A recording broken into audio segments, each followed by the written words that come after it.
everyone. We are going to go ahead and get started on such an important topic and such an important conversation.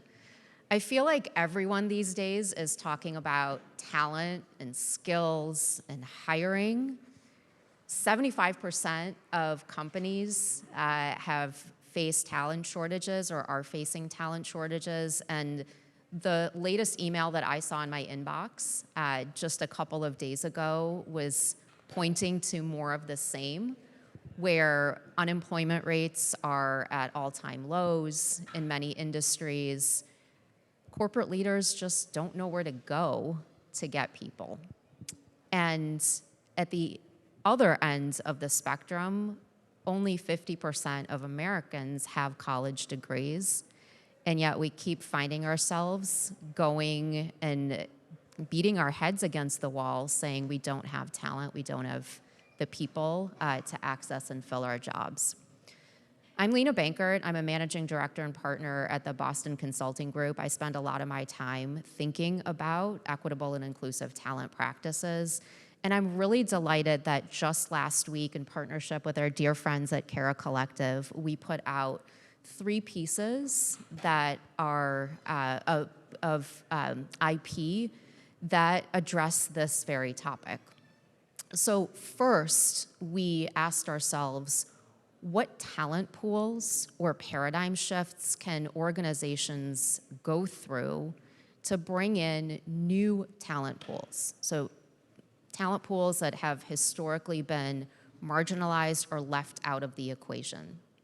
We thought deeply about, in this particular example, justice-impacted Americans. We also asked ourselves, what can organizations or corporations do to change how they hire, onboard, develop, and advance their workforce? And focus there on skills-based hiring.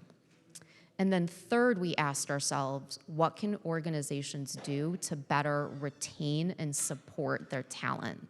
And we drilled down on an often underlooked population, frontline workers, even though that group is a huge percentage of many employee bases, and it disproportionately is made up of women and people of color.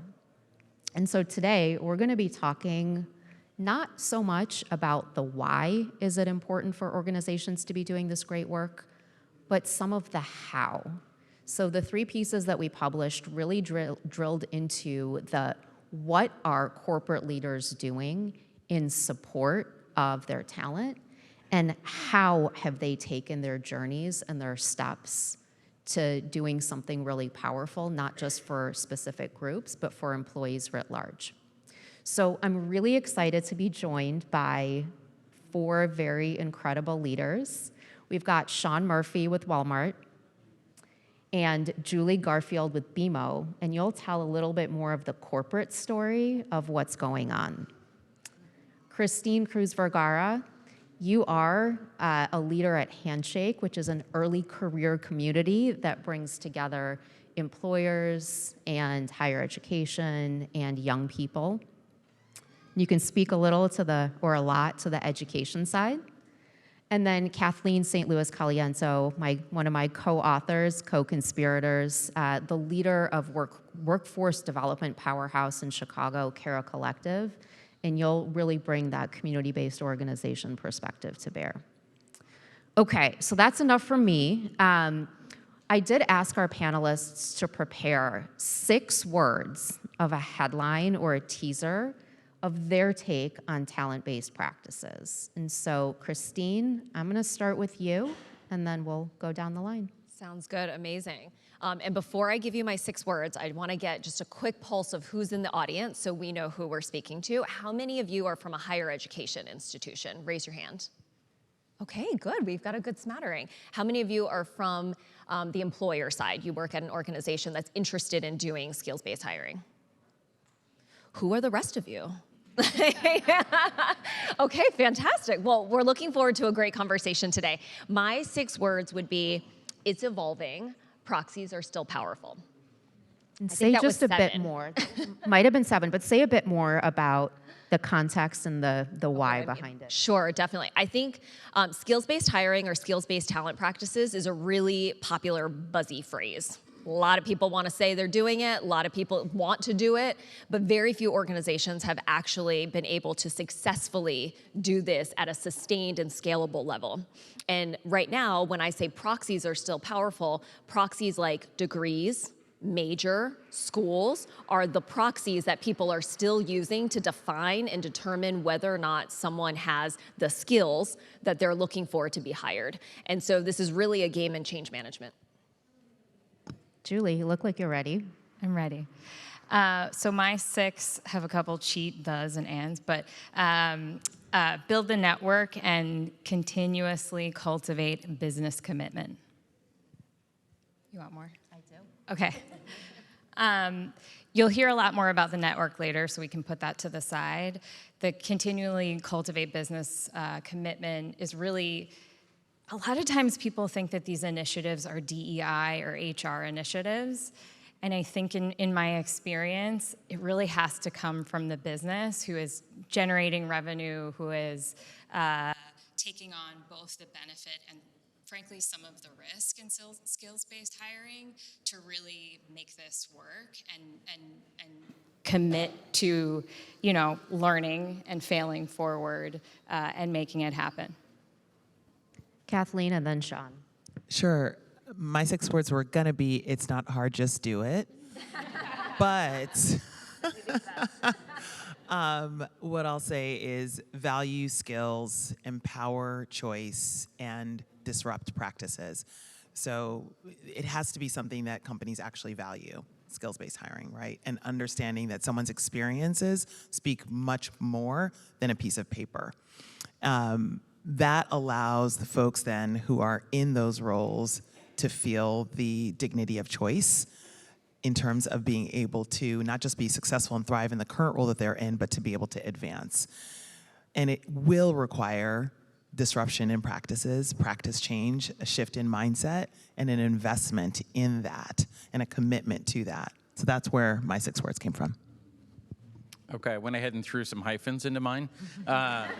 No, when I think of this skills-based, it's really the idea of building a language that crosses all forms of learning, employment, and service, right? Being able to recognize that while degrees still bring value and should bring value for many pathways, they don't need to be the only proxy that we use, and we need to be able to really analyze and understand where learning happens, which, as we know, happens a whole lot of places. Whether you got a degree right out of school, right out of the K-12 system, you got it later in life, or you don't have one at all, really being able to get to a place that we can recognize learning has to happen over a lifetime, and that we need to be able to continue managing that. And I think the last thing I would say on that is that you know, we all have a story to tell, but we're not all good storytellers. And yet we live in a digital world where we use a paper resume that we might as well fax to tell our story. And so we have to go much deeper and richer. So whether you're talking about a degree that, I'm sorry, as an employer, you're selling a transcript that has what classes you took, I don't know what that means. And I'm often not taking enough time to really analyze what that means. Or you're gaining military service or gaining any other way, right? You've got to be able to have a way to explain that in a much deeper, richer way, and that's the language of skills. So Sean, I'm actually going to stay with you for a minute. Walmart is such an interesting case study because of your size. And you have the thousands of frontline workers that are now moving up into management positions. I think 75% of your managers started on the front line, and you're doing a lot to break down some of these upfront guardrails or barriers that a lot of other employers have put in place. So tell us a little bit about the journey that Walmart has been on. Yeah, I mean, you know, what I would just say is that as we think about this movement to a skills-based system, this is not a flip of the switch. This isn't, let's go do a little pilot project and call it good, right? This is a journey, and this is a journey Walmart's been on, and a journey we'll continue to be on, as many others are as well. And as we think about that, it plays into kind of two sides, right? Which is both people practices that have to evolve, and also the technology that supports it, right? I just talked about the language. We're going much deeper than just the title of a degree or the title of your last job or current job, right? It's all of the skills underneath that. And so you have to have the technology in place as well. But as I think about Walmart then from that perspective, we have both the internal efforts that have been happening, and that's been happening for a number of years, and the innovation around how we offer training and upskilling to our associates, really trying to expand out the number of pathways folks can take. We still have the opportunity to go to get a degree or to complete your high school programming or to gain language skills. But we've also been expanding into other ways, right? Some of you maybe have heard of our Associate to Driver program, which is taking frontline associates and training them as truck drivers, ultimately moving into 90,000 and above jobs annually, right? And we're doing that in other pathways as well, taking shorter term, blending often with hands-on training. And at the same time, we're going through and making the changes to our job descriptions and removing degrees where they're not required for a pathway. Doesn't mean you can't still have a degree, just means it's not the only way to have access to that employment. And so there's all of those things that are really happening now and have been happening for a while and will continue for the next few years. Simultaneous to that, we've been investing from a philanthropic side, which is more where I spend my days, recognizing that we can do a lot internal, but at the end of the day, it has to be a community approach. And there has to be changes to the overall ecosystem of which we play, and ultimately impact the lives of our associates and all those in frontline type of roles, and really bring transparency to opportunities in a way that today is really reliant on who did you meet. Right? I mean, even think about here, often the business you might pick up or the partnership you might pick up depends on who you were standing next to in an event. And our workforce system is very much reliant on that same thing in a way that it shouldn't be. And so that's where we're investing a lot in, and lots of partners to really be changing those systems. Super. Another really incredible story, BMO. And you have really reimagined or rethought your associate banker role. And so, Julie, tell us a little bit more about that. Yeah, so I'll take us to the very beginning of Be More as a strategy, and I think it was really an emergent strategy, nod to Adrienne Marie Brown, but one colleague had an idea, he back of the napkin that idea to a senior business leader, really with the backing of our purpose, which is BMO's purpose, is to boldly grow the good in business and in life. And we know that if we're not going to walk that talk, we've got a lot to lose. So she took the idea, she thought about it, she attached it to our entry-level role in our branches for a number of good reasons. One is digital banking is changing what our customers need from our branches. I mean, I grew up kind of going to the bank with my mom so she could make deposits, withdrawals, et cetera. You know, I wasn't there like cultivating my love for banking. I was in it for the lollipops. Well worth it. But so our customers no longer need just those transactions, and what we've learned is that they're happier walking away from our branches having had more fulsome conversations about what their financial goals are and what the obstacles are that they have to get through to get there. And so what that means for our talent is that our talent not only needs to be good at the detail-oriented cash handling, et cetera, and following all of those regulations, but they also need to have the creativity and the guts to start those conversations and sort of dip their toes into sales.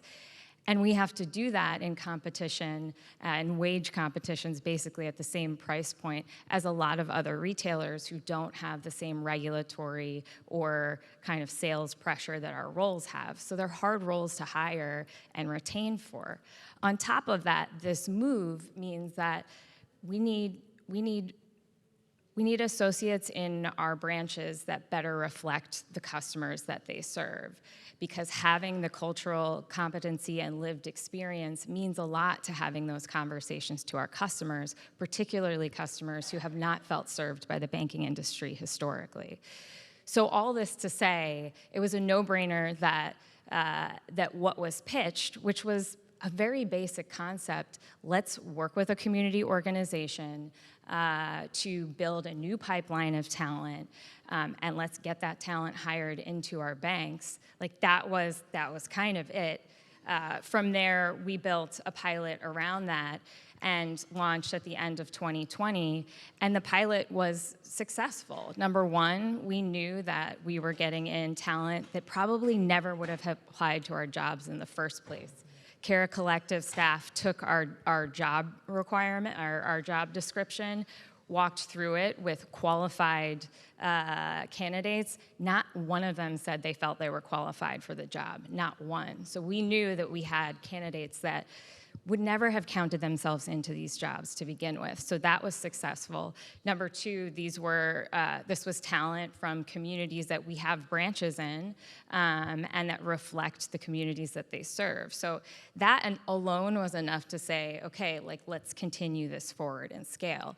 Over time, our outcomes and measurements of success have also evolved too. So now we're looking at retention and promotions, but those are things that obviously take time to kind of pan out. So you mentioned community-based organizations, and I think one of the things that's so important to note is that corporations can't do this all on their own, right? They need support. They benefit from support because you have partners who are out there closer to people in their day-to-day lives and can provide those integral supports to help everyone thrive in their jobs. And so, Kathleen, you're on the front line of this, right? Would love to hear from your vantage point. What are some of the supports that you're seeing corporations most reach out for and most crave? And what are you doing on that front? Sure. And, you know, what I'll say, I want to just respond to a couple things that Julie said just before I respond to that question, which is that buy-in at that top level is so critical.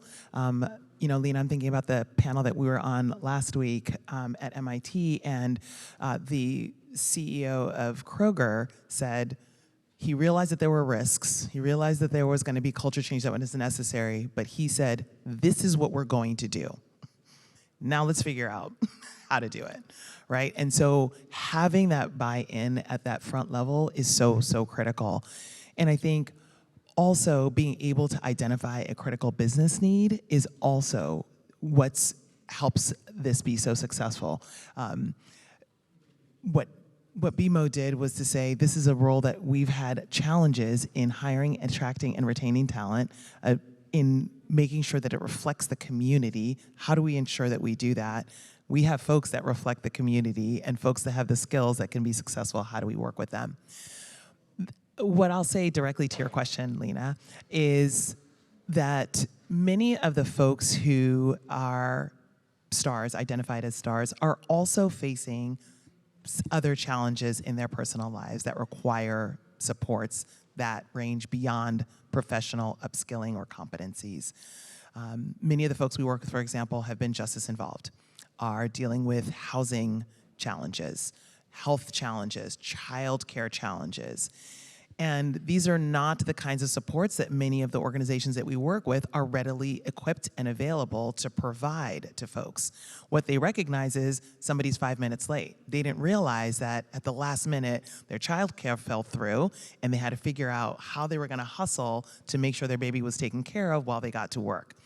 And so being able to walk hand in hand with our employment partners to help them understand many of the unique challenges that stars and untapped talent may face as they're coming in is absolutely critical. So being an organization that provides and recognizes and provides the supports to those wraparound supports is something that we do. But then also helping companies understand how they can rely on us for those, and that there's a holistic person that is coming in with those challenges. I think thinking through also the kinds of training and support and this is a big piece of the work that Cara Plus does, which is a piece of our work. The expansion work that they do there is to work with employers to say, how do we ensure that your managers that are supervising untapped talent understand the populations of folks that are coming in, and have the skills, the resources, strategies to be able to support them in the ways that are most successful. So those are the areas that we're seeing the supports needed from companies as we work with them. All right, Christine, it's your turn. Let's talk about the education perspective here. So I think there are some interesting implications when you think about it from an education standpoint. And the first point that I'll make to this actually is when you even say the term skills-based hiring or skills-based talent practices, they mean different things depending on what type of institution you're at, right? So a lot of the folks on this panel right now are talking about skills-based hiring from the perspective of hiring somebody that doesn't have a degree. But when you're talking to a lot of higher ed folks, unless they're at a community college, they're actually not thinking about skills-based hiring from that perspective. They're thinking about skills-based hiring as it doesn't matter what you major in, right? If you actually think about like the liberal arts colleges, they've essentially been proponents of skills-based hiring for years, right? This is what they've been talking about all the time. And so I think that alone is a really interesting language piece. I think one of the main themes that I would very much sort of plus what Sean was saying is that language plays a really big role in whether or not something like skills-based hiring can be successful across the ecosystem, because so far, we have not necessarily standardized a lot of the conversation and a lot of the meaning and definitions of what we're even talking about when we say skills-based hiring. Are we talking about not having to have a degree? In some cases, yes. Are we talking about not caring about what somebody's major is? In some cases, yes, right? And so it actually spans this huge spectrum. So I think that's maybe the first implication for higher education and students. I think the second is that as more employers move to skills-based hiring, Sean already alluded to this, most institutions have not mapped their curriculum to skills. And if they have not mapped the curriculum to skills, that means that their students have not mapped their curriculum or their learning to skills. So now you get into a situation where a student needs to be able to articulate to an employer their skills, and they don't know how to, or they're unsure, or they think they might have some skills, but maybe they're selling themselves short, right? And so how do we start to merge or marry some of the language that's used in academia that also is used in employment and in industry? Because right now, that language difference is quite broad. And so being able to bridge that gap is quite important. And then the last point that I'll make here is I think there's also a difference between having the skills to do the job and having the skills to get the job. And unfortunately, that is still a barrier for a lot of students, right? So a student may be very skilled to be able to do the job, but if they don't interview well, right? If they don't show up well, they might not even make it past that first step. And so how are institutions also thinking about and working with employers or working with third-party community organizations to make sure that their students not only have the skill to do the job and then potentially advance down the road, but to ensure that they can even get their foot in the door, because having the skill to do the job is not good enough. It's not the only factor. Unfortunately, the social network, the ability to show up, having the soft skills, those are still really quite critical. So as we've gone out and looked at examples of corporations that are starting to lean into the work, there's a number of bright spots. And there's also examples of really good intentions and then backsliding on those efforts. And so I'd actually love to hear from each of you. What are you seeing as some of the pitfalls or really big challenges that are causing pause points or pain for employers? And how have you seen them overcome it? Could either be from your own experience or from other scenarios that you've observed. You want to start with me? Okay.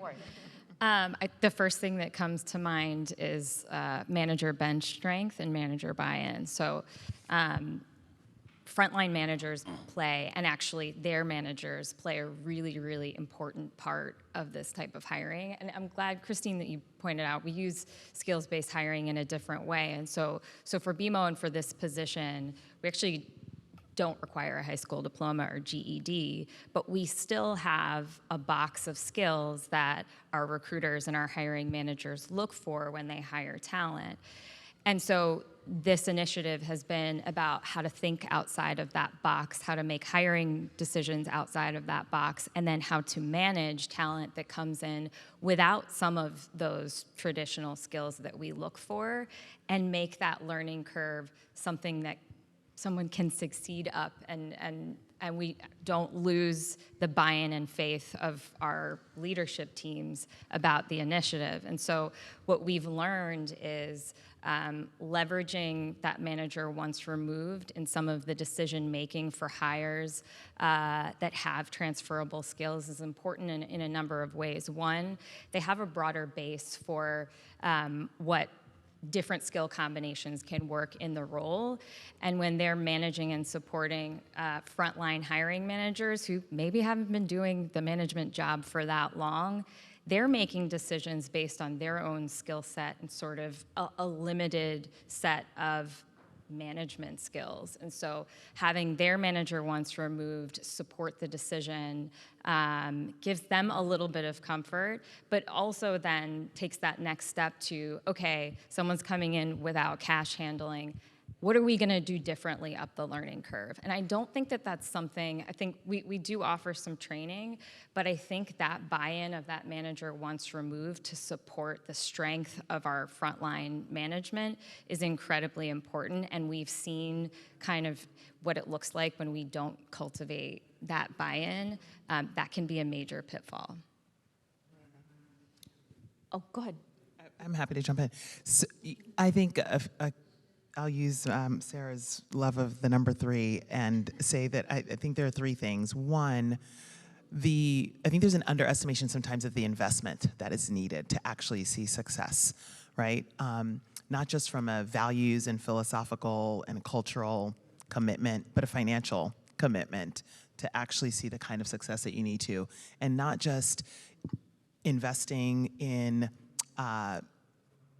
and not just a financial investment in terms of, maybe partnering with a community-based organization, which is important. We love your financial investments, but also in the training that is necessary throughout the organization. So there's a critical investment that needs to happen throughout the organization. 2 is adopting a learning mindset. I hear often, and we hear often in this space about the risks that are associated with skills-based hiring or, other types of hiring of other types of talent. I always love to say, who here has made 100%, has hit 100% of amazing hires? Every hire is a risk, and if there's not a willingness to say, what can we learn from this and how do we continue to grow because we've made this commitment, that's going to be something that's going to set folks back and is going to be a pitfall.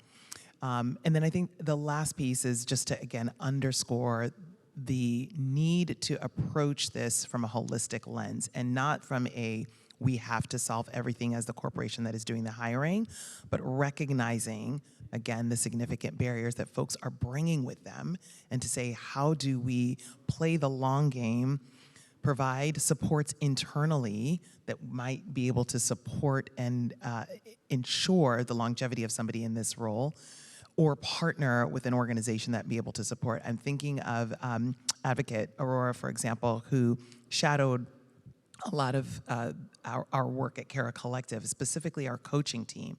And they developed a coach internally to support some of the untapped talent that they were bringing in that is modeled after the work that we do. We provide a retention coach for a year after someone gets a job, because we know that your problems don't suddenly go away. And so helping corporations think about how might you replicate some of those supports internally so people understand that they have an ecosystem of supports to ensure success. Okay, I'll jump in. Wow, I love all that you do. That is amazing. I think there are two things that I would say. So the one is it is very much change management. which you've already heard on this panel. And I'll give you a very concrete example that you see in higher education all the time. When you're thinking about skills-based hiring, not from a degree level, but from a major doesn't matter sort of level, often the hiring managers are usually more open to this notion of skills-based hiring, but that message has not trickled down to the recruiter. And so then you get the recruiter who's going into the school who's using those proxies that I mentioned before, and that's how they're screening because they're overwhelmed because they have so many applicants, right? And so that's change management right there. Like that needs to trickle through the entire organization. So that's one, that's a big pitfall I see. The second is, and this one is actually from a dear colleague and friend of mine who's doing some amazing skills work actually at Workday. His name is Josh Tarr. One of the things I've really learned from him is that the organizations that are doing this well, they recognize that a skills strategy is actually a data strategy. And so you need to invest in data infrastructure much earlier than you probably think. And so an example of that, really basic example, would be take a look at what your business teams, what are the roles that they actually need to hire for the most, and what are the most common skills across those various roles. And as you've used whatever internal data, market data to figure out what those things are, using that information, using that data to then inform your interview strategy, right? What are the types of questions that you actually need to be assessing for? How do you assess for that? Once you bring them in, that guides your development plan. It guides your training and where you invest your dollars, right? So kind of using that as a way to actually be more strategic rather than sort of like throwing spaghetti at the wall and hoping that something sticks. And so using that data to really look at what are those skills that are most critical for our organization that happen to hit the most number of roles across is one of the things that I have definitely learned from him is a way to make it more scalable. Yeah, and I'll piggyback, and I'm also going to go off of Sarah's love of three, but I'll take them out of order, building off the data piece first, and that's you can't AI your way out of anything, right? So that's number one, and when I say that and building off the data, like I have had numerous organizations already start coming to us saying, can you support us with our AI strategy? The minute I ask, what is your data strategy that's going to inform that? How are you going to make sure you're not building the biases in that are already in the system based on some of the data that's out there? How are you thinking about your transparency? I get blank looks, right? So really thinking about what that data strategy is. Two, I think as we think about building out that data, building out that language of skills, don't be waiting around for the magical language to all of a sudden show up in your dictionary, right? Yes, you can go out and buy different services that have taxonomies and libraries that you can use. Yes, of course, there's many good ones out there.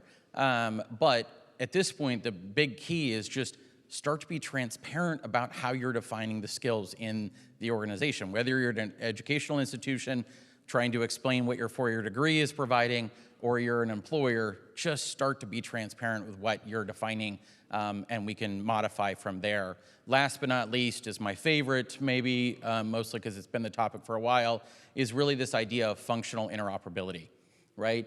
As we think about building these skill languages out, if we're only thinking about kind of our own little world and not how that's going to impact going out, right? If all of our candidates, all of the folks kind of have 17 places where they have their skills, but they can't move them between systems because everyone's in their own little world, whether it's because of the platform you bought or just because of how you're thinking about it, you're missing out. And so how do you really make sure you're a part of the solution in building out the kind of tools that really allow for data to move as a candidate deems appropriate based on those sets of data they should have control over? So I'm going to throw out one more very quick question before we get to our wrap up, which is, what is the role that public policy should play in skills-based hiring or talent development? Sean, do you want to Yeah, pick I can that jump up? on that one maybe first. I mean, I think two things on that one. Sorry, I'm jumping off of the three, Sarah. But the two is, I would say, first, I am so excited about the leadership that the governors are starting to take, right? You've seen partnerships with Opportunity at Work and many others that are in this room working with, for example, the National Governors Association, JFF, others that are really starting to help the states and understand what that looks like and have states start to take leadership. A couple of years ago, you saw 4 or 5 states kind of talking about it. Now, this next week, you'll see 22 states plus Puerto Rico in DC all collaborating, talking about how they're going to a skills-based system. So that's first and foremost. They're showing that leadership, showing that demonstration. They all know they have a long way to go, but they're on the journey. Two, is that we have a real opportunity in thinking about public policy as something that can incentivize scale. We saw it with healthcare records, right? Healthcare records would not have happened in the same way they did if it wasn't for the legislation that happened under the Obama administration. And now what I would say is, I'm often the one that complains about how the healthcare record system ultimately ended up being set up, but the fact is a fact. It got scaled because of policy. And so what I think is going to be really key is to recognize that ability for policy to scale, but also learn from lessons that should have happened under, or that we should take from healthcare records not being interoperable, not as accessible to everybody, all of those sort of things that cause challenges there we can learn from as we think about a skills-based system. Okay, we've gotten our little warning, so consider this due notice. Let's go down the line one more time. And I would love to ask you, for the practitioners in the room, what can they take back to their organizations and start to implement or start to push change on starting tomorrow? What advice would you offer? I get to go first. I think it's a start small, like build it and they will come. Just like you wanted to say, sort of. It's a start small, align with a need, and if you start small enough, you can mitigate the risk, and you can sort of cultivate the alignment behind it. Okay, so when you're thinking about change management, one of the biggest mistakes that people often make is that they think about it only from a super logical standpoint, right? And I know I was the person that was just talking about a data strategy, okay, but we're gonna diverge slightly from that for a moment.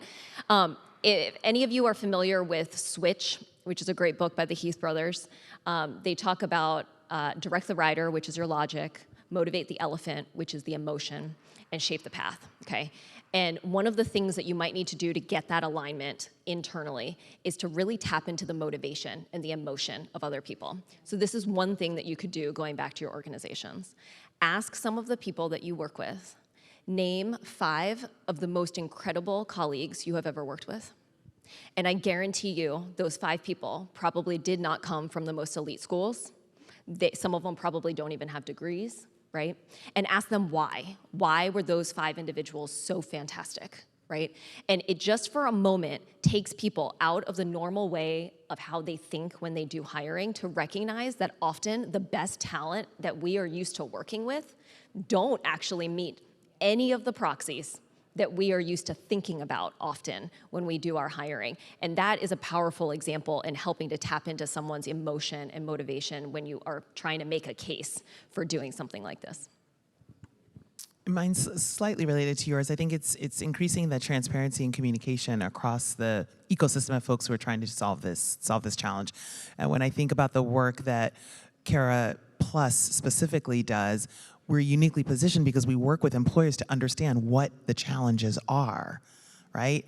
But we also do direct service and work with participants to help place them in jobs. So then we understand what the challenges are from the participant side, and we understand what the challenges are from the employer side as well. And I think opening up those lines of communication, even if you're not in the work of working directly with employers, but to understand what are the challenges that you're facing, and let's have an honest conversation about how we might be able to solve it, and vice versa, being able to open up the doors to listen to those who are working on the front lines with folks and are proximate to the work every single day to say, here's what we're hearing from our folks who are trying to be successful in these roles and even get a foot in the door and what they're facing. So I think increasing those lines of communication transparently. Yeah, I will say skills-based is happening.